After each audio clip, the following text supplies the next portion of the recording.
Welcome back, everybody. It is Tuesday, and that means another episode of Theater and Tech Trends. And presenting to you tonight, our wonderful viewers, our most magnificent people in the world, are Giles, myself, and Digital Don AV. Digital Don, how are you, sir? What's up, man? Oh, it's the world's coming to an end. Trying to hold my hand up here. Like I was gonna do it. I was like, little assist. Right on. Yeah, that's just my life now. Right here. Well, no neck brace. First time. Welcome to the show, man. Yeah. I'm glad to be here. Glad to see everybody, man. Yeah, folks are popping in already. Mad Piranha. So tonight we have a wonderful show lined up. We have two awesome guests. Joining us first will be Jack Sharkey from KEF, K-E-F, and he's going to tell us all about that bass, all that bass, no trouble. Who did that song? I don't know who did that song. Somebody did that song. Anyway, and then following up for the second half of the show, we've got Rob from Epson, and he's going to tell us all about the mysteries of life and the way that Epson solves those mysteries. It's going to be enlightening, and I'm really looking forward to it. C-Big. What's up, Chucky? Chuck. All right. Don, if you're ready, I'm ready. I think we're going to go ahead and get this thing rolling. Born ready. All right. Bam! That's all I can say. We have the one, the only, the Jack Sharkey. Attack. And gentlemen, I have to preface everything, Jack, because you hold a special place in my heart. Fabulous. If you roll the clock back 5 or 6 years, okay, you were one of the first set of people to ever come on my live stream. I was. You were, and yeah. I will thank you every time we talk for that. Folks like you are what make this industry happen, and I appreciate all the support that you've given over the years. Thank you. Well, and right back at you, because it's always, I look forward to the once or twice a year that I'm on the show with you, and even like tonight, we're just going to kind of talk about some fun things. We don't really have, I don't have anything new to offer tonight, but I've got some cool things to talk about, and I always just look forward to it. So I appreciate that, and thanks for having me. It's been about a minute since we've seen each other. I saw you in Charlotte last summer. Was the last time we spoke? Yeah, that's right. Yep. And I'm not going to be there this summer. I have a conflict that I was going to say that I can't get out of. I could get out of it, but I really want to go to this other thing. So I have to pick and choose. Unfortunately, it's a Giles nerd geek thing. I'll be there, Jack. We can hang out. Yeah, I think I'll be there. Yeah, and we'll definitely spend some time and talk. And it's always good to see everybody. It's just, and we were talking about it's a fun event. It's a fun way to spend a weekend. And yeah, so miss you this year, but I'm with you now, so that's what matters. Absolutely. Quick hello to Mr. Abominous Black. There we go. Yep. And so, Jack, now you've been on a number of times, but there might be some people out there that don't know you. So let's level set. Please tell everyone who you are, what you do, and why they should care. I can't speak to why they should care, but what I can speak to is I've been with KEF for about 18 years or so, and I am an engineer by trade. I work in the marketing department. So I do training and content. I write the blog, and we'll go out and do the shows and things like that. So I kind of get to straddle both worlds, which is, the technical side of things and the marketing side of things. I'm based in Nashville. And of course, everybody knows that our US headquarters are up in New Jersey, where our KEF Music Lounge is and all. And that's me. I love what I do. I love the company, the folks, the products, the whole bit, and being able to, spend time talking about it is always a big thrill for me. Right on. Well, again, welcome to the show. And I think we're going to just dive right in now. And what we're going to talk about today is a little bit of subwoofer history, right? And you're going to kind of run us through kind of the things that have happened in the past that folks might not understand or know about, and talk about the way that subwoofers went from there's no such thing to they're pretty darn important, right? So right. I'll leave it to you. when you think about it, if we were doing this 15 years ago, maybe, or slightly longer ago than that, subwoofers would be like a really kind of niche kind of conversation, and they were just starting to get a foothold and all. And it's really in the last 10 to 15 years that they've exploded, and now they become just absolute must-haves. And even for 2-channel stereo, right? There was a big hold off for even maybe 5 years ago. There were still those purists who were like, no subwoofer for me. No subwoofer. I want my 2-channel, and that's it. And of course, sub technology has grown, and our ability to get them integrated into the system has grown. And quite frankly, I was one of those holdouts with my 2-channel with music, because we grew up with smaller speakers, and bass was a bit different, particularly if you grew up listening to vinyl and whatnot. And now I sorely miss it. It takes a while to get it tuned in and get it tweaked right. And then once you do that, it's a thing. But in the 1980s, no one had subwoofers. It wasn't until the end of the 80s and 1990s when home integration, home theater started to happen, that, just the top end people, with the real expensive systems would have a subwoofer. We started launching our subs in the 1990s for our home theater, right? But if you go back even 10 years before that, live venues didn't really have a whole lot of subwoofer action going on, and it was Jamaican dance hall and disco clubs in Manhattan and all that sort of really kind of brought subs in. So we're just 40 years or so, maybe a little bit longer than that, into the subwoofer thing. But in terms of your homes, we're only 10 or 15 years, which pulls it around to why education about what a subwoofer does and how important it is, and how to integrate it to me is so important, because you don't want to get that big one note boomy bass where that's all you're getting. Listen, I love when it hits me in the chest as much as the next person, but it's just like anything else, everything in moderation, right? Accurate bass. Yeah. And that's why I think, education and talking about like what a subwoofer actually does other than make the big boom is so important, and something that I'm spending a lot of time talking about. I'm as we go through, I'm looking through your notes that you provided, and one of the things that you pointed out in your notes is that until the late 1950s, the lowest usable frequency was around 100-ish hertz. Yeah, that seems ridiculously Isn't that high. crazy? When you think like an acoustic kick drum, like is that when Bose was designed? No, I'm sorry. You mean Macintosh? Sorry, I'm just going to jump right on. Yeah, like a acoustic kick drum comes in between 60 and 80 hertz. Yeah. So even that big, bass boom was not something that technically we could manage. We couldn't reproduce it until well into the end of the 1950s, which when I first ran across that, that's an amazing statistic. So now you're only 60 years or a little bit more hearing below 100 hertz, for crying out loud. That's crazy. Right on. And then let's see. Said your notes say that subwoofers were being played with in the 60s, right?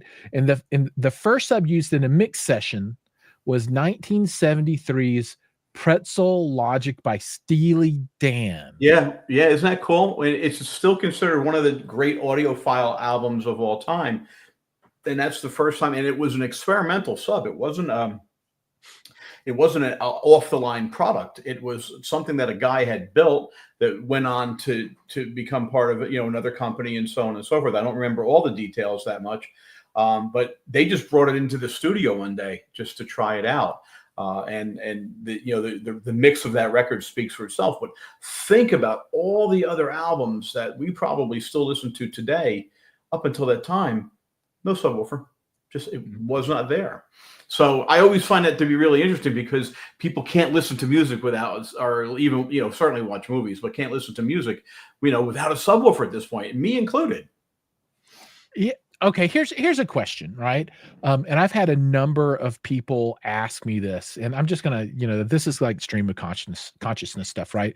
But as subwoofer design has become more sophisticated, right? And I can't count the number of times that I've been at a high end 2 channel show and had people scoff about subs. But anyway, um, do you feel that there is a relevance and importance to the concept of stereo subwoofers? And what I mean by that is 2 channel system, left and right, left channel crossover, mids and highs to whatever your speaker is, left channel subwoofer information under whatever the crossover is to that sub. And then on the right side, the same thing. So not summed and crossover like you do in like a home theater situation, right? But I do your true. pre-out.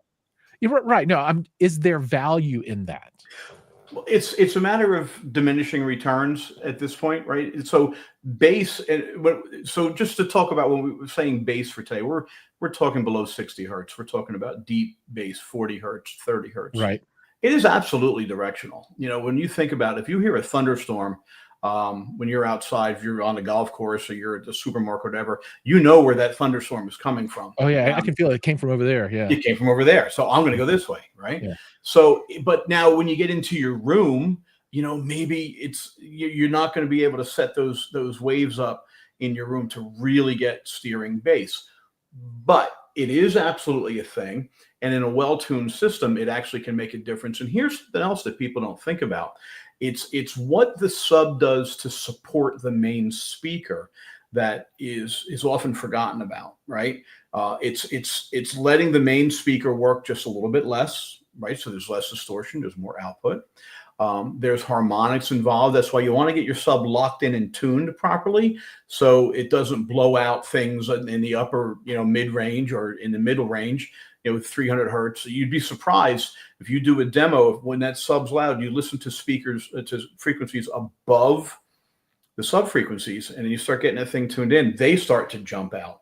So that would also mean for stereo subs, now you're going to get that dual benefit, right, per channel on each speaker. So the answer to your question is, yeah, absolutely, man. But the sub answer to that question is it's a matter of diminishing returns.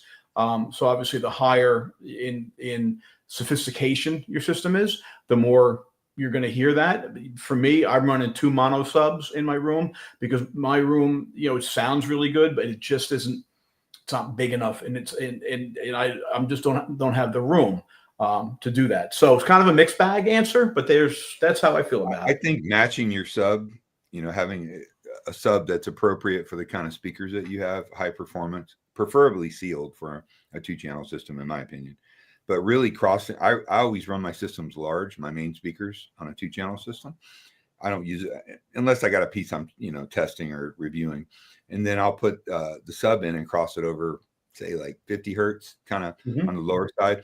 And then pay a ton of attention to phasing, getting in phase and positioning it so we don't get the group delay and, some of the things that really affect the sound.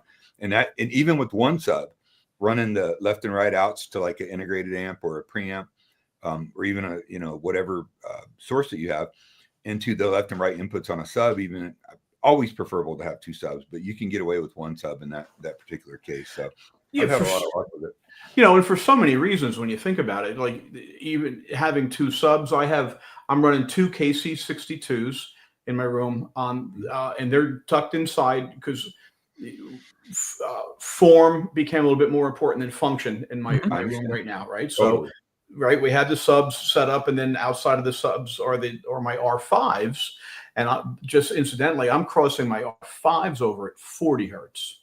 Okay, perfectly. There you go. Perfectly happy with them, which is also something I wanted to talk about. That 80 hertz number, is we talk about that a little bit. But even having my 2 subs, I have them slightly asymmetric, right? So they're not exactly 90 degrees off of each other. They're not exactly parallel. And then, so what I'm doing theoretically, and of course I did the sub crawl and I listened to the room, is I'm defeating any standing waves that might happen. Standing waves that could make the sound be artificially high, which to me is actually more annoying sometimes when it just jumps out at you. It's too much bass. And then certainly, where you have artificial attenuation, where you're missing things. Like if you and I were sitting next to each other and, I'm getting a full wallop of bass and you're completely missing certain frequencies. Yep. That's how you can kind of adjust those subs with two, just a little bit asymmetric. And like I said, in a room, even where form is more important than function, because the aesthetic was really more of a key. So that was a good workaround. So there are so many different things. You spoke about group delay and all those things. They're just speakers. That's all they are.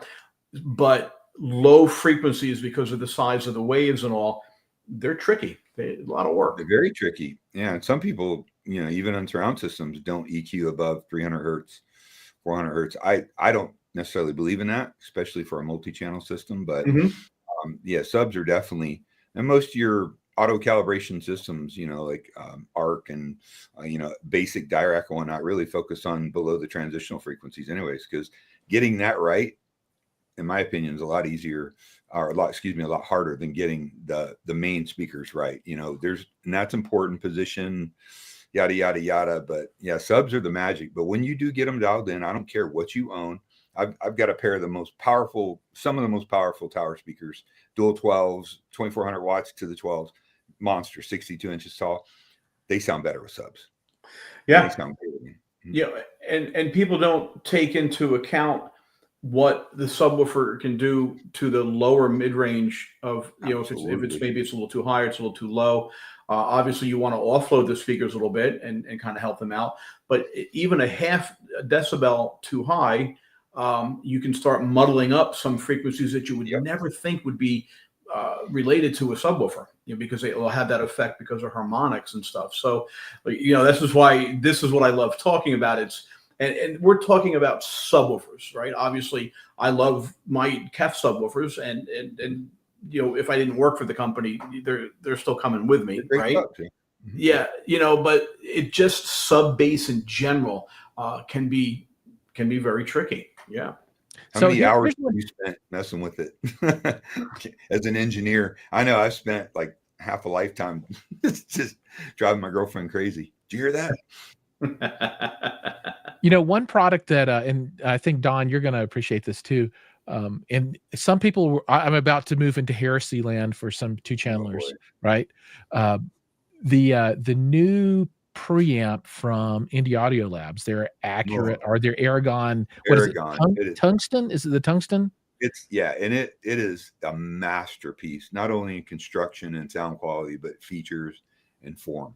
And that's what I want to talk about, the features. So for bass, right? So a lot of people think about this, and when they hear this, they're like, oh, that's like a home theater AVR kind of thing.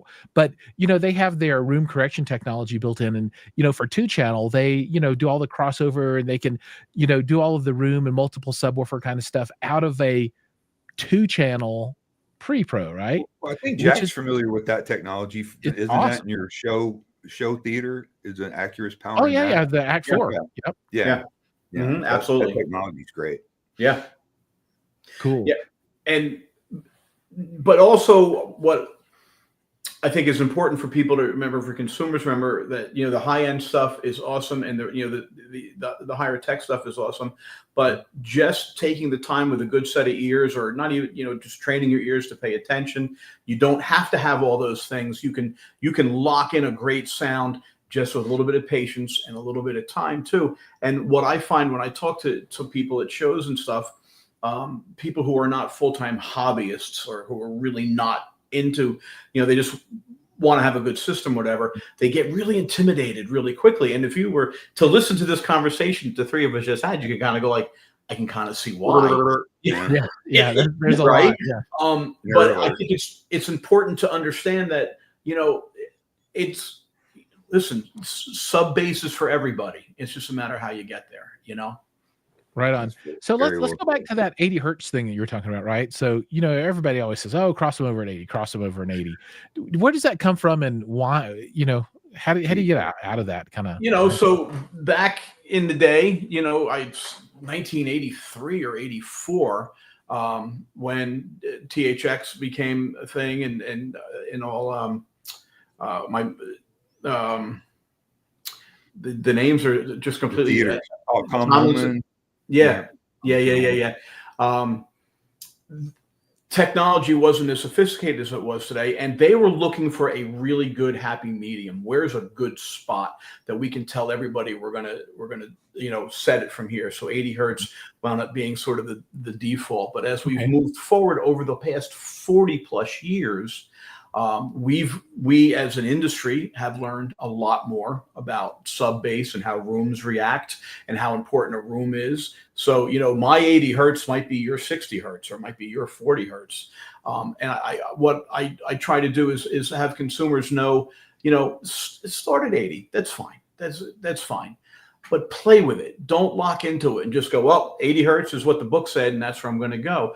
Don't be afraid to go low. Don't be afraid to go high, depending on your speakers, right? Especially with modern speakers, everybody was THX crazy in the 90s and early 2000s. So those speakers really started to roll off hard, below 50 hertz. And, or below 80 hertz, really, a lot of them.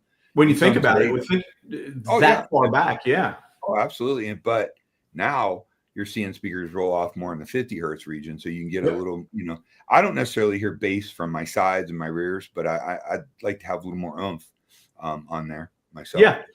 Yeah. And having the ability to, when we go back to steering it, right? When you've got it locked in and you've got a good crossover, this a good crossover point is what I'm trying to say. You can also then help the mains do more steering in a smaller room where those sub frequencies haven't set up in length to really be able to tell where they're coming from. So you can hear from me, I'm going back constantly to that integration point. And it is two things. It's where's the crossover set and what works best for your speakers and for your room and also for your ears. Just because I like something a certain way doesn't mean it's the exact way that it should be. You might have a different way to listen to it. But then the other thing that we sometimes forget to pay attention to is volume integration, right? Is actual the depth of volume, because you just spent a lot of money on your subwoofer and you get it home and then, somebody comes in and sets it up for you and go like, yeah, it only fires every once in a while because that's what it's supposed to do. And that's no good. I just spent $1,000 on the subwoofer. Amen. Turn it up. Turn it up. That's right. So as an integrator, let me just tell you what every single person that gets a theater and it's calibrated to the T's and it's supposed to be where it's, perfectly linear. They're like, can you turn the surrounds up and can you turn the subs up every time? Yeah. Or, video calibration. It's kind of dark. And it's real simple. You spent a lot of coin to get some product in your house. And, the way that they're supposed to work, they're there. You don't really hear them. So like if you hear where your sub is coming from, it's probably too loud. Right.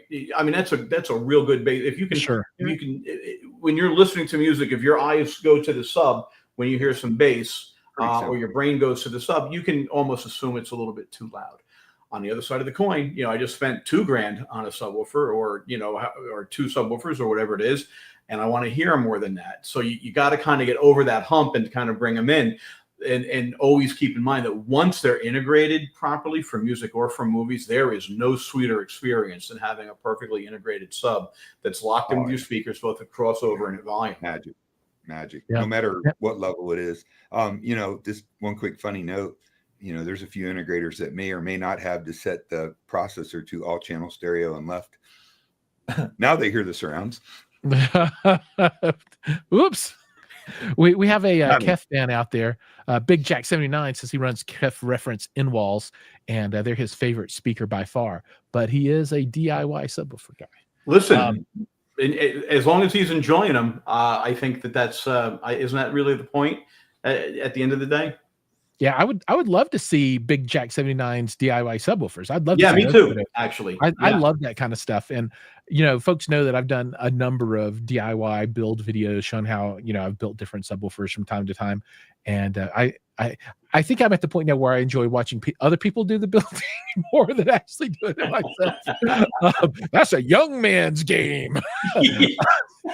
I say that as I have a... In the garage right now, I've got a Stereo Integrity 24-inch subwoofer, and I can't even move the crate that it's in by myself. and the raw driver, right? No box. Right. Yeah, I Just mean, the driver. yeah, I mean it. Yeah, so that'll be a project for this summer, which it might be the one that kills me, finally puts me over the hump. But Yeah, but you'll go out happy. So I mean, that's okay. yeah, You know. I've made space where it's going to go. There used to be a different subwoofer there. It is now gone. And there's a large open hole in my room that will be. Don't you have the Guggenheim Museum display of subwoofers through history in your room? At 9 different kinds. At different points in time, I've had quite a number of them. Yeah. So, but yeah, we'll see how that goes. Everybody keep your eyes peeled for that one. Like and subscribe so you'll be notified. Yeah, that one. Certainly send me a heads up when that one's going to air, because I absolutely going to tune in on that one. Yeah. What I really want to do. So I'm actually going to have the box all done and completed, and I'm going to bring the driver and the box downstairs separately, because it's like going to be probably 400 pounds or something altogether. I mean, it's a massive beast. But to drop the driver in, usually I would, I'll put like little zip ties through the holes, and me and somebody else will lower the subwoofer in, and then you cut them, and hopefully you can pull them out, and then the sub will seat, right? Yeah. I was thinking about without turning, so you can't get the screw in. Exactly right. And for this one, I'm going to use what are the inserts, and then the metal machine screws that go into it. I forget what they're called, but instead of just wood screws that go into the wood, you actually drill a hole and put a little fitting on the backside, and then you can put machine screws through that. And it's like metal on metal, and once you're just hope they work. Yeah. There's like no going back, right? Right. If they break and the screw spins, you're just, it's a one take shot. That's it. Yeah. But I'm gonna try that. But what I really need is like a engine jack, that thing that's got like legs, and then you put it over the front of your car, and then you put that thing. I need one of those to put in the basement, which would probably be 300 pounds by itself just to get it down there. Yeah, that's your episode right there. It's not necessarily the listening to this; it's how you use the engine hoist to get it in there and set it in the whole bit. That's your episode. Here's another thing that I thought would be super cool. If you've ever seen like manufacturing facilities, and they have these like eye bars across the ceiling, and then they have like the chains and this thing, and they can slide it all around the room and move stuff that way. I would put one of those in and just be able to just move subwoofers through the room with that thing. By all means, I highly encourage that. That's what you do. Yeah, I'm all for that. I support your efforts on that one. All right. Okay. All right. As typical, time flies when you're having fun, and we're right here at the half hour. So, Jack, I'm going to ask you for a couple of minutes of closing thoughts for folks out there, about subwoofers or KEF or anything in general, or, where can they meet you at if they want to say hi to the Jack in person?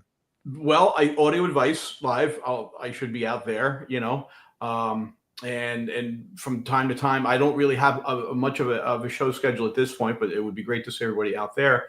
And, I guess just in closing, to keep it as brief as possible, we've been doing this for 63 years. We have engineers full-time. There are guys. We have PhD physicists and stuff working on our speaker technology. And if you dig what we've done speaker technology-wise, absolutely give our subwoofers a shot, because it's the same kind of technological thinking and envelope pushing that goes into our other speakers, because subwoofers are just speakers.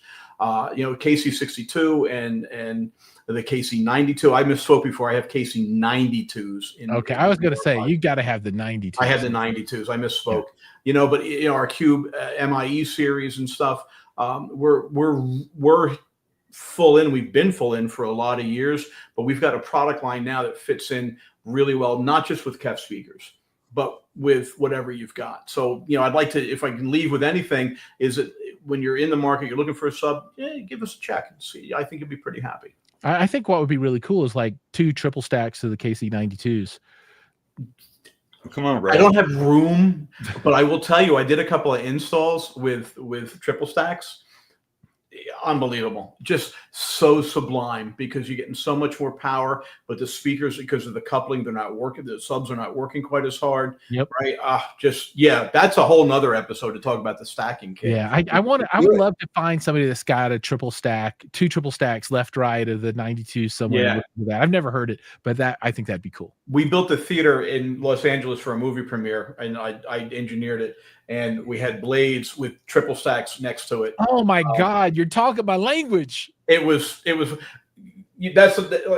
at the clock. I know we're getting late. That's another episode for sure. Okay, all right. So Jack, let's put a pin in that one. And if you can find a picture of those blades in the triple stack or something, because if I were going to choose a system, that would be one of the systems that I would choose. That would be what? Yeah. We'll have an email thing. That's a 10-minute, 15-minute stop, and I'd love to do that because it was really something very, very cool. So, okay, cool. All right. Well, Jack, thank you so much for joining. As always, a pleasure. Look forward to seeing you whenever the next time I see you is. It won't be at Audio Advice, but I'll see you then. It'll be this year. Giles, Don, really a pleasure. Thanks so much. Have a great night, guys. All right, Jack. All right. Thank you. All right. So love Jack. Jack's the best. Like I said, he's been with me since the beginning. And to everybody. Yeah, he is a good dude. He was one of the very first people to support me, and I'll never forget that. Now we are going to move from audio to video, and I have a local, I don't know how you even say it, Coloradian. So anyway, Rob from Epson is going to be joining us, and he's going to be here right now. Rob, welcome. Hey, Giles, a pleasure to be here. I'm super excited. Yeah, man, I'm so thankful that you're here on the show with us tonight. And we're going to talk about some stuff that's kind of game changing that you guys have brought to market not too long ago. But first, for the folks that don't know you, please let everyone know who you are, what you do, and why they should care. Absolutely. Well, my name is Rob Brennan. I am the technical account manager with Epson, specifically supporting what we call the kind of premium residential projector business. I've been in the industry since 2011, about mid-2011, so coming up on 14 years. I was with the teams that developed, the very beginning of 4K in terms of 4K projection, 4K television. I was around for kind of the launch and adoption of HDR. I won't share the story now, but very interesting conversations at the time with the president of 20th Century Fox, who asked me to justify to him whether or not HDR was a good thing, which really blew my mind. Wow! Considering I thought it was his fault, the reason we were doing it. But at heart, I'm a projector enthusiast. I've supported and multiple vendors, multiple manufacturers with display technologies and audio. And at the end of the day, projection is really where kind of my heart lies. And so I've had an opportunity a while back to join the Epson team, specifically as Epson launched a new series of high brightness, kind of premium residential projectors that I feel really changed the projector landscape. And we can talk more about what those changes are and kind of what the technology and the new benefits are moving forward. But I'm just thrilled to be here. I know that you're local, so hopefully one of these days we'll get together in person, and I'll hang out in your garage, help you move some stuff around. Come to my basement where I have 8 projectors on a cart I wheel around just to do various testing. Do you have a QL7000 at your place? I do. I have a QL7000, the 3000, the QB. All the competitive models, too many to list. Dude, that's absolutely. One day I should come over and we should just do a video and you can talk about your stuff. And I that would be awesome. I'd love to do that. And it's super easy because you're here. I think Epson should actually relocate everyone to Castle Rock. That should be convenient, right? Yeah. I mean, for you guys, it would be convenient because you're all right. Okay. So let's talk about these 3 models. So there are 3 newish Q series, right? There's the QB1000, QL3000, QL7000, and maybe you could just tell people a little bit about what's going on and what some of that special sauce is, real quick. Sure. At the end of the day, I think projection has needed a serious evolution, potentially even a revolution now for quite some time. And Epson is uniquely positioned because we have all this experience in the commercial side of the business, essentially, high brightness, flexible installation, et cetera. And so the idea a couple of years ago was, how do we take the high brightness performance that we've developed for commercial projection, but tune it for residential application. In the past, a customer may end up purchasing a commercial projector if they have like a barn dominium build. Right. And that's great. It's high brightness, but it's not really tuned for, watching video. And it's certainly not tuned for HDR video. And so this was the idea for the Q series. How do you take high brightness and develop a projector with premium picture quality with an emphasis on HDR, but you need to maintain a compact and quiet chassis to eliminate some of the installation, let's say pitfalls that may prevent someone from adopting a projector in the first place. And that's what Q series is. So as you pointed out, there are 3 models in the line.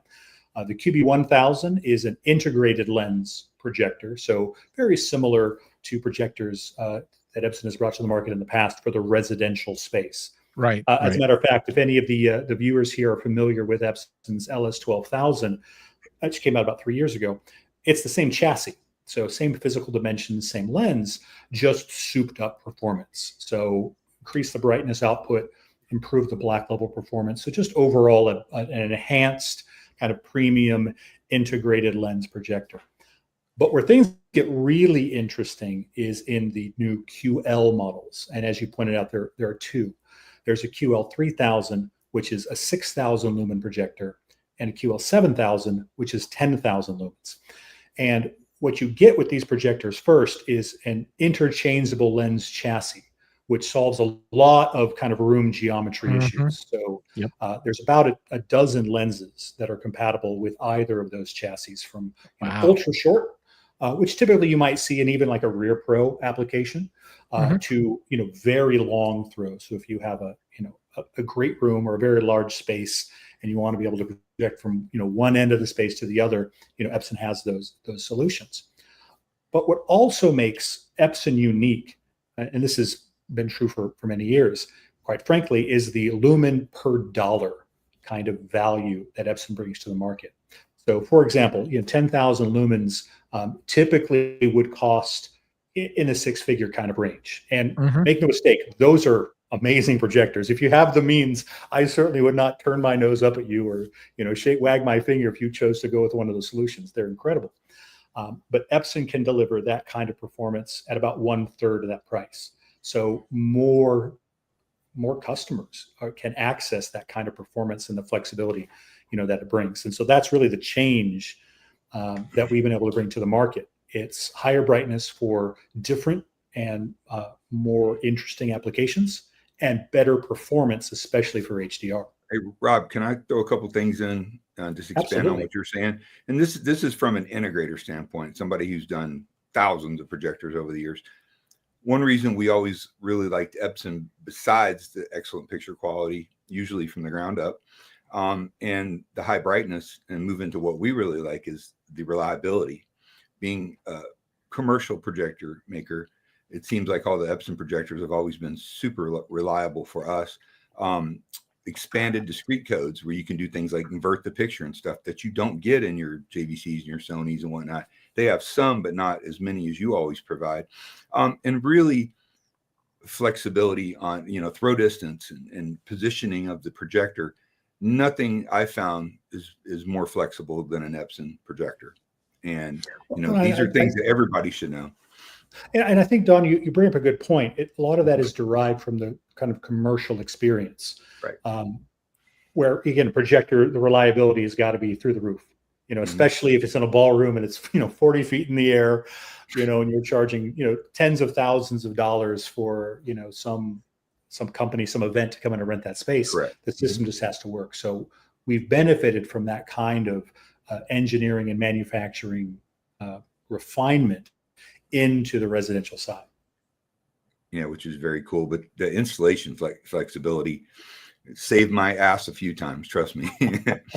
But people know that you got a tough situation, and it is something that I think is quite helpful, especially from an integrator standpoint, because most projectors in this class are typically sold through resellers, through integrators, through design houses.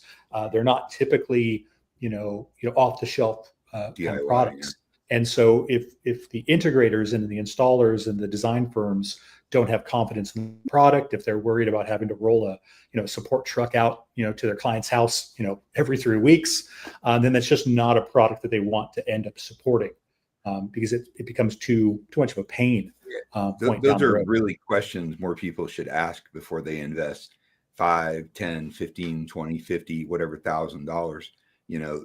Just don't Google just on the picture quality. Take into consideration all these other features, because if it's even close in picture quality, you'll be happy with it because you're not going to have another projector right next to it. And I know that sounds counterintuitive, but protect your investment, protect your money.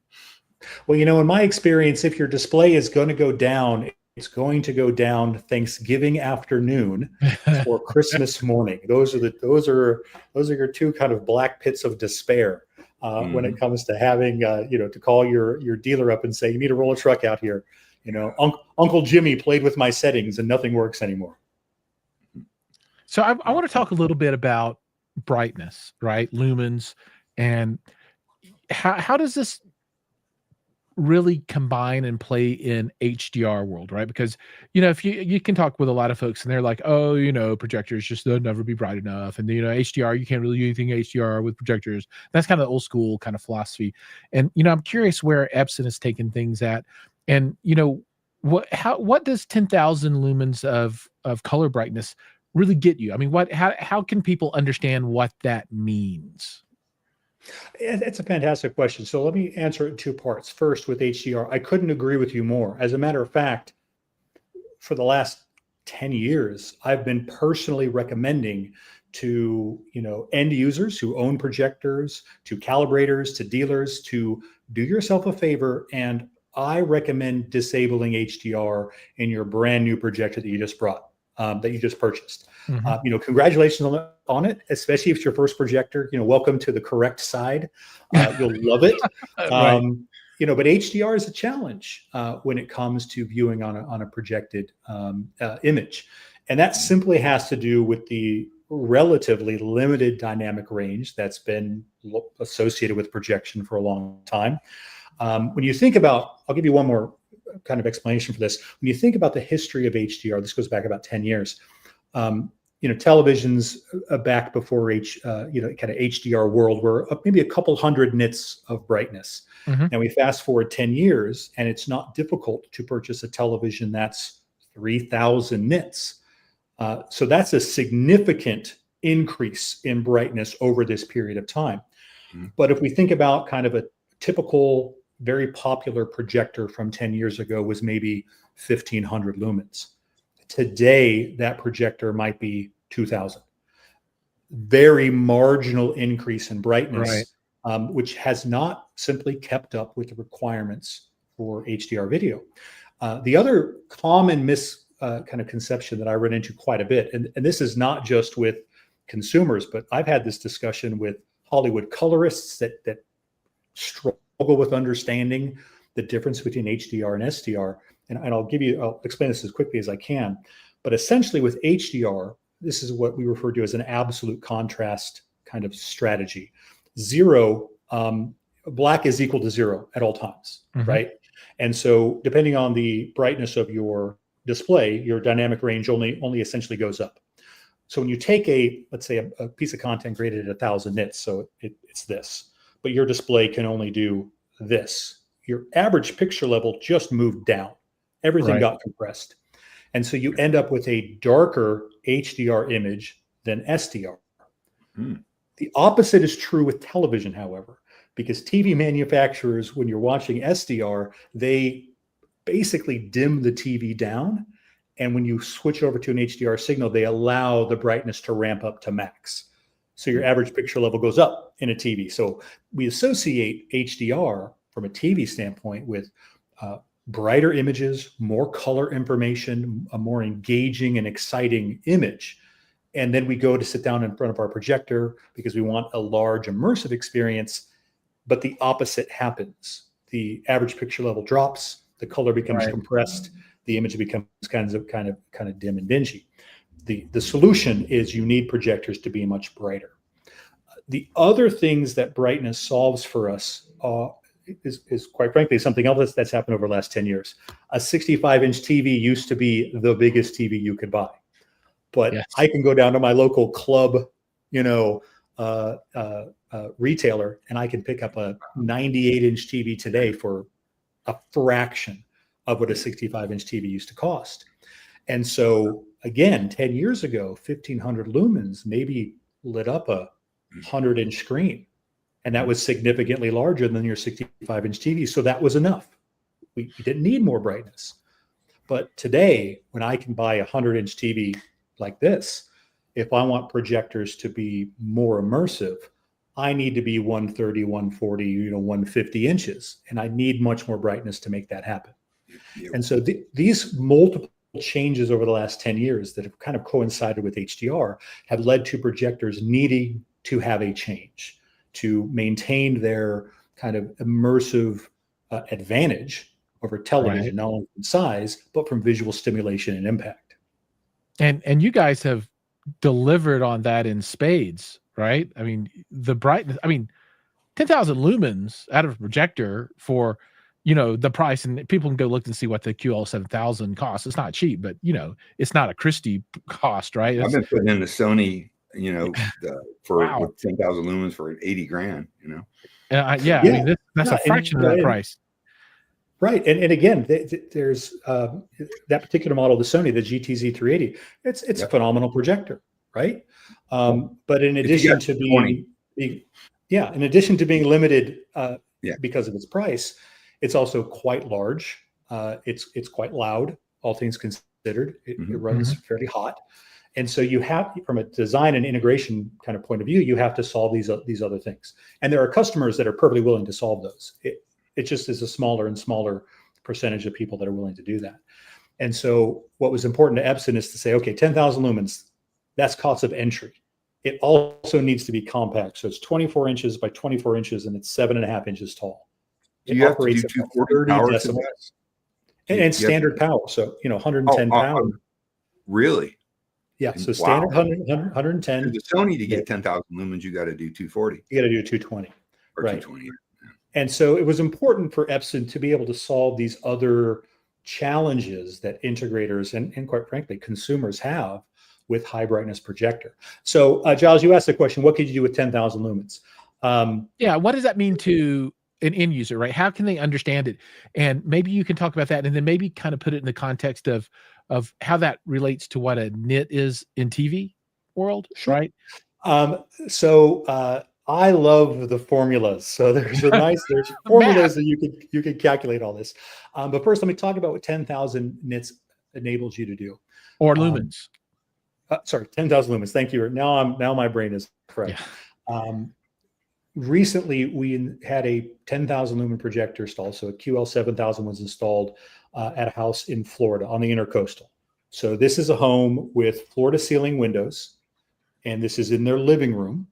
And they have a motorized screen that drops down in front of the windows. So the idea is when they don't want to watch content, they're looking at the view that they paid a lot of money for, right?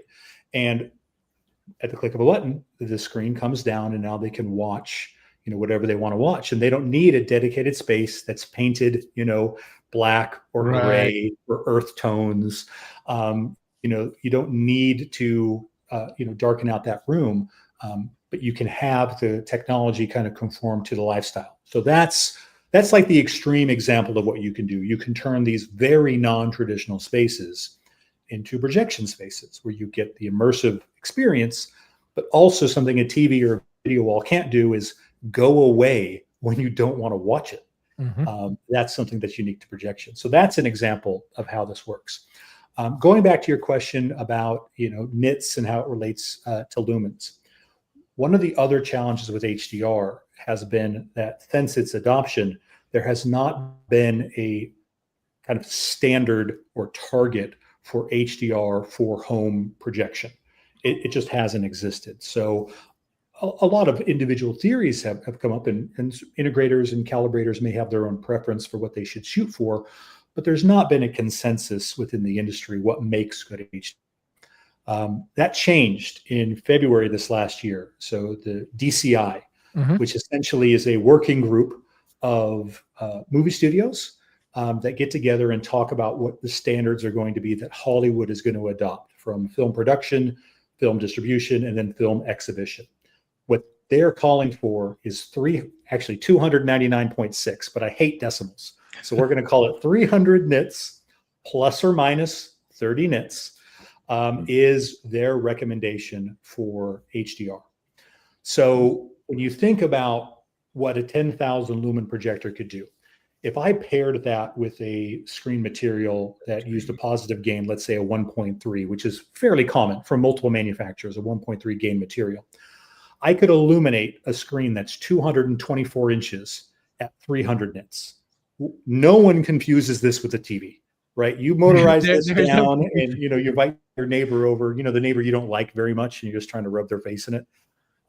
And that's not something that they can easily replicate.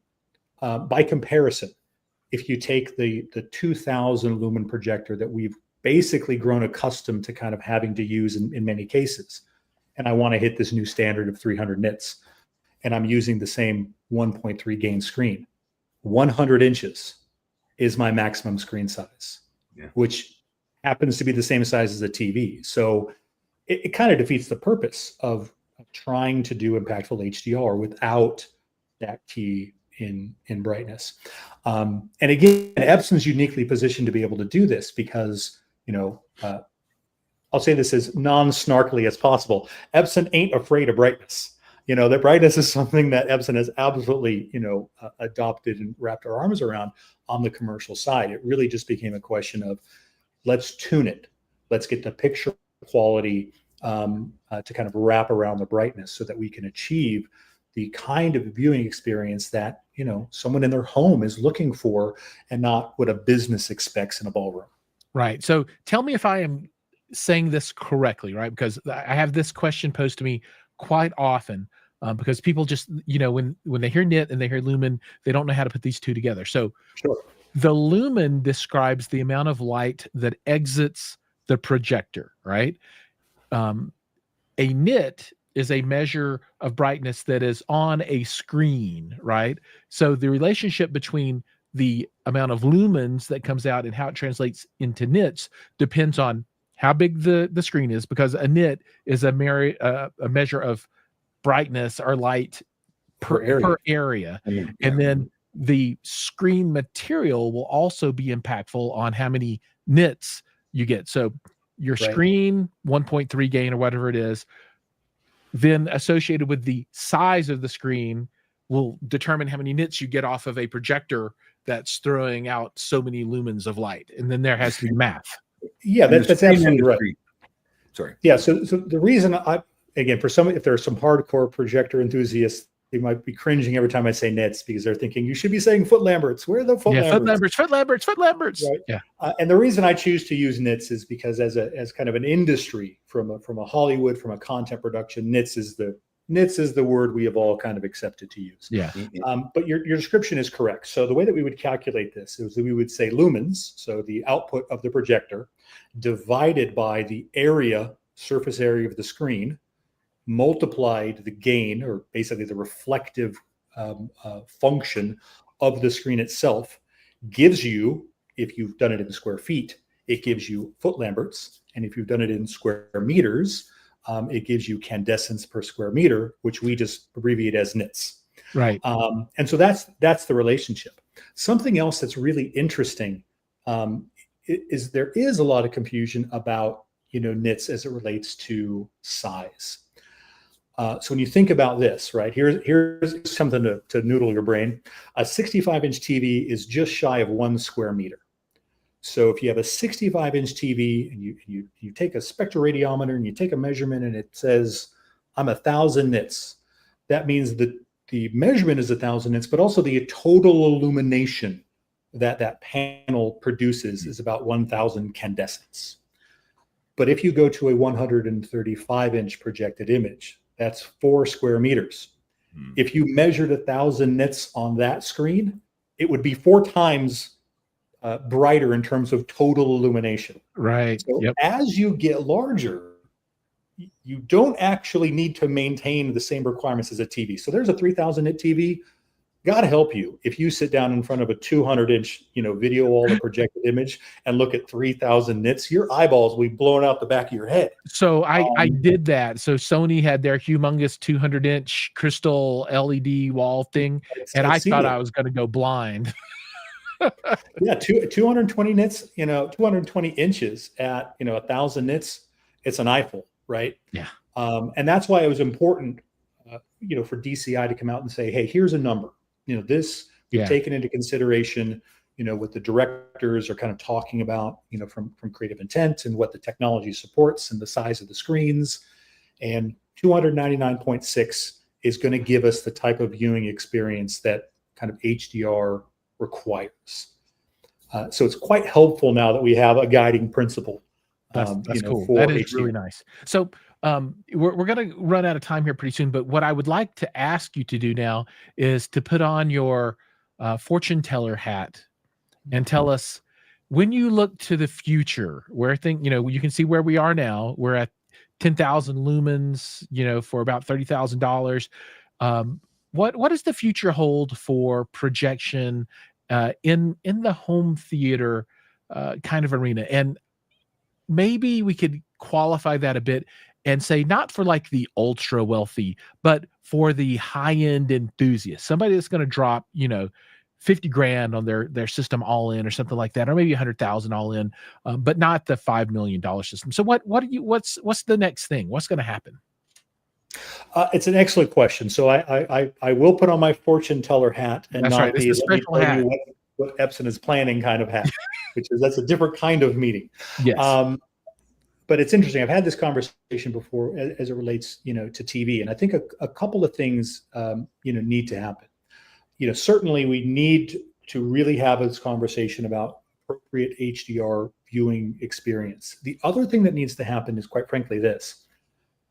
Not everyone has a dedicated space that they can convert into a theater, but this theatrical viewing experience is so amazing, for customers. If you've never had an opportunity to watch a, projector at home, I would highly encourage you to find, that opportunity, because it will change you. It changed me completely. And so one of the things that we need to be looking at is, how do we take, video for projector, which is always assumed to be in a dark room. So even something as simple as how we measure contrast always assumes, an ambient condition. And how do we interpret that so we can move it into an environment that maybe has over 70 lux of ambient light, or 100 lux, like a typical living room might have 100 lux of ambient light, so we can have the viewing experience there.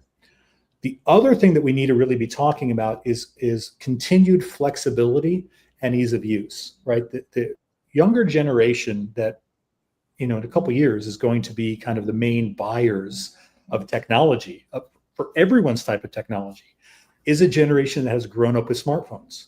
So what I mean by that is they've grown up with a device that's intuitive, that's easy to use, that's simple, where the user experience is really at the forethought, right, of the product itself. Not just the quality of the device, but the user experience has to be top notch. We have to build projectors and build video technologies in general with an understanding that if we're only talking, to the hardcore nerds, and I say that with love, by the way, we can't be gatekeepers. It's a badge of honor. Yeah, 100%. I got the tattoo on my back. Yeah. We've got to build technologies and solutions that are easily adoptable by a generation of people that are simply used to things just working and being intuitive to provide an amazing experience. That's awesome. Okay, this puts me off on a complete tangent, but one thing you said kind of really resonated. So my son, he's 16, and he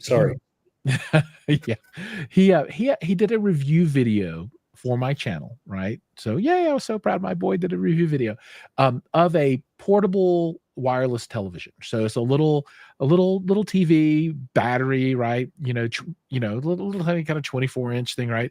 And what I thought was interesting that kind of ties into what you said, in his head, the first thing that he compared this television to was his cell phone, right? And I would not have gone there and thought to myself, okay, I'm going to review this portable television. How do I put this in context? His context was, well, when I set this on a table and I sit back, it's about the same size, apparently, to me as my cell phone when I hold it here.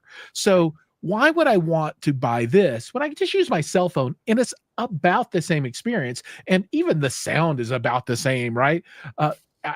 You're right. It's all about the user, their experience, their context, and how it's relevant to them. So it's an interesting world we live in. Something that you brought up, in the previous kind of segment was, if you like it, right, that's enough. And Yeah. sometimes I feel, Yeah. especially in the world of projection, it's easy to get caught up in the right way or the correct way, or it has to be done this way. And if you're not having fun the right way, are you really having fun?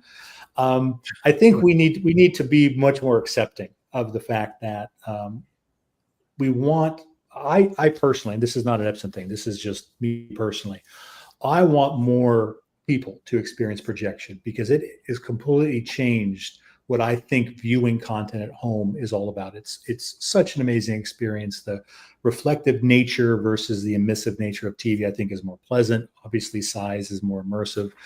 And so I'm willing to forego any of the formalities or previous kind of gates that prevented the layperson from getting into projection.